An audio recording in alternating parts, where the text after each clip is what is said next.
RTX 5090 조립 이후에 컴피 UI를 통한 생성형 AI 테스트용으로 잘 사용하고 있는데요. 날도 더워지고 해서 보기에도 실제로도 더 시원하게 일할 수 있게 오랜만에 케이스 갈이 했습니다.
대박 사건.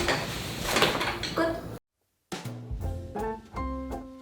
제가 이전에 H6 플로우를 사용하면서 조립도 쉽고 두면이 유리로 이어져 있어서 시원하게 내부가 보이는 게 마음에 들었거든요. 좀 더 크고 유연하게 조립할 수 있는 H9 플로우 버전을 보내주셔서 새롭게 케이스 갈이를 해주기로 했습니다. 이 케이스를 받아보고 가장 마음에 들었던 건 조립도 하기 전부터 벌써 예뻐 보이는 파노라마 유리 패널이에요. 전면과 측면이 유리로 이어져 있어서 내부가 깨끗하고 시원하게 보입니다. 듀얼 챔버 구성으로 뒤쪽에 파워 서플라이와 추가 SSD들 그리고 선정리를 위한 공간이 분리되어 있고요. 눈에 보이는 곳은 메인보드와 그래픽카드 그리고 펜 중심으로 넓고 시원하게 공간이 있어서 보기에도 좋지만 조립하기가 더 쉬웠어요. 그리고 제가 정말 사랑에 맞지 않는 BTF 메인보드를 지원할 수 있도록 메인보드 패널 부분이 전부 뚫려 있습니다. 다음에는 꼭 BTF 메인보드로 교체해봐야겠어요. 특히 이 케이스의 핵심은 필요한 펜이 모두 포함되어 있다는 점인데요. 하단과 후면 쪽에 F420 RGB 코어 펜이 아예 설치되어 있고 후면에도 F120 RGB 코어가 장착되어 있습니다. 특히 F420은 싱글 프레임이기 때문에 일체감 있게 조립되어 있는 모습이 예쁘기도 하지만 원래 각각 펜을 설치한다고 하면 조립하는 과정에서도 이 케이블을 데이지 체인으로 연결해서 엄청 복잡해지거든요. 그런데 F420은 케이블을 하나씩만 연결해주는 것으로 모든 조립이 끝납니다. 여기에 본인이 원한다면 상단에만 일체형 수냉 쿨러의 라디에이터와 함께 팬을 선택해주면 돼요. 일체감을 주기 위해서 일체형 수냉 쿨러도 NGXT의 크라켄 엘리트 420 RGB V2로 교체했습니다. 케이스 기본 팬과 동일하게 F420 RGB 코어 팬을 사용하기 때문에 조립된 모습을 보면 엄청나게 많은 팬이 있지만 이음새 없이 깔끔하고 일체감 있는 모습을 볼 수 있습니다. 팬 덕분에 조립이 쉬워진 것도 크지만 그것보다 이번에 케이블 커넥터가 원래 항상 펌프 측면에 있었거든요. 그래서 아무리 디자인이 깔끔하고 예쁘다고 한들 메인보드를 가로지르는 케이블이 반드시 있어야 했었는데요. 커넥터의 위치를 라디에이터로 옮기면서 선 정리도 쉽고 완성된 모습도 더 깔끔하게 정리할 수 있게 됐습니다. NGXT 크라켄 시리즈의 특징인 원형 IPS 디스플레이가 이전에 사용하던 모델보다 더 커져서 2.72인치가 됐는데요. 깨끗하게 원하는 정보를 열어두거나 스포티파이 앨범 썸네일을 띄워두게 설정해두면 사용하면서 보는 재미도 있습니다. 이번에 화이트 컨셉 조립이 힘들었던 이유가 화이트 RTX 5090이 없어서 그건 그냥 포기해야겠다 했거든요. 그런데도 다음에 화이트 그래픽 카드를 추가 영입하게 되면 그것만 바꾸면 되는데 막 이런 생각이 들어가지고 메인보드까지 화이트로 맞췄습니다. 최근에 마감을 많이 신경 쓴 메인보드들이 많은 제조사들에서 나오고 있죠. 그래도 저의 머릿속에는 메인보드가 어떻게 보여지는지 신경을 쓴 대표적인 브랜드로 NGXT가 각인되어 있는데요. 이번에 G890 메인보드가 진짜 예쁘게 잘 나왔습니다. M.2 SSD 슬롯이 5개가 있는데 방열판을 모두 메인보드 마감으로 통합시킨 디자인도 좋았고 RGB가 메인보드를 가로질러서 계단처럼 내려가는 형태, 그리고 왼쪽 측면 부분은 반투명으로 마감해서 메인보드 자체만으로도 벌써 예뻐요. 썬더볼트 4 2개, 와이파이 7, 5GB 인터넷 포트, DDR5, PCIe 5.0 등등 최신 규격과 최고의 성능을 낼 수 있어서 그냥 예쁘기만 한 메인보드가 아닙니다. 오버클럭을 위해 극상의 성능을 내기 위한 최고가의 메인보드가 필요한 것이 아니라면 심미적인 만족감과 성능을 함께 낼 수 있는 좋은 옵션이에요. 딱 하나 아쉬운 점은 NGXT에서도 BTF를 지원하는 메인보드가 좀 나와줬으면 좋겠어요. 기존 메모리 스펙이 워낙 낮아서 이번에 교체한 메모리는 에센코어 클레브 DDR5 6000 제품을 사용했습니다. DDR5 메모리 시장에서 현재 성능과 안정성이 가장 좋다고 알려져 있는 6000MHz 제품이고요. 그러면서도 다른 DDR5 6000 제품들에 비해서 반응 속도 지연 시간이 CL30으로 최고 수준의 반응성을 갖고 있습니다.